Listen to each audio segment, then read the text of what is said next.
All right, time now for another Bite with Butch. Butch, unfortunately coming off 2 losses to start this season. I know everyone's worried about James Morgan right now, so why don't we just start right there? Can you give us a little update on his condition? Yeah, he's getting better every day. He's participated in practices both on Tuesday and Wednesday, and it's like anybody else, regardless of who the position is and stuff. The progress that they make, everybody responds differently to rehab and treatment, and so we're not going to scratch him out as a possibility of playing this weekend. We'll see how it goes the rest of the week. If he isn't going to play though, Kalen Wiggins, can you just talk a little bit about him, getting him extended playing time this past week? You know what? I was very proud of him. He went in the game, and a lot of times when a guy goes into the game for the very first time, you're worried, are they going to be like a deer in the headlights? Is everything going to be, is the game going to be over him? Not one single time did he go in the huddle, come to the sidelines, that he didn't know exactly what was going on. His poise was really good and stuff, and everybody's got to play their part. I mean, anytime that somebody goes down with it's the quarterback, everybody's got to do their job. Quit worrying about him. He's going to do his job. You block, you protect, you run the football, you make catches, and everything will be okay. I want to ask you a little bit about the offense, not the typical FIU offense we've seen under you the last couple of years. I've been off to a slow start. I think this past week, about half a dozen drives in 3 and outs, in less than 10 yards. Can you kind of explain maybe what's not clicking there? Yeah, well, what's not clicking is the fact that we've had multiple drops in both games. We had 11 drops last week in the game, and if you're dropping the pass on first down, second down, then those third down easy conversions become very, very critical and difficult. The first 2 seasons, I would say that probably 75% of the time it was third down and 5 or less. Gives you a chance to either run the ball or you throw the ball. You can be two-dimensional as far as on third down. If it's third down and 8, 9, 10, 11, and 12, it makes it extraordinarily difficult to convert on third down. So 1, we got to drop. 2, we got to do a better job of putting ourselves in third down situations to keep those drives alive.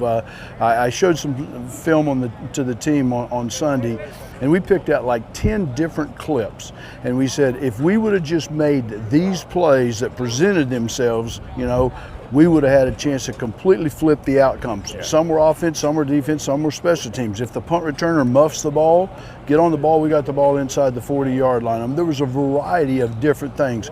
If we make the field goal early in the game, then late in the game, instead of trying to score a touchdown, you kick a field goal, you're taking it into overtime. I mean, you can, and the reality of what the message to the whole team is, you never know when those plays are going to happen during the course of the game. You got to be ready to make the play when it presents itself. Now, I don't want to be all negative because there was some positive. You look at the defense bouncing back after the Tulane game, and Western Kentucky historically has had high-powered offenses in the past. So to see a guy like Rashard Dames, that pick 6, athletic play, one-handed, 80 yards the other way, you got to be happy about that. You could not have clinically put a better situation. I mean, not only does he in the right position, covering the right guy, makes a great catch, but the part that made it really good was how great the defense got to the sidelines. They escorted him down the sidelines, and I wish fans had a chance to see the coach's clinic part of it.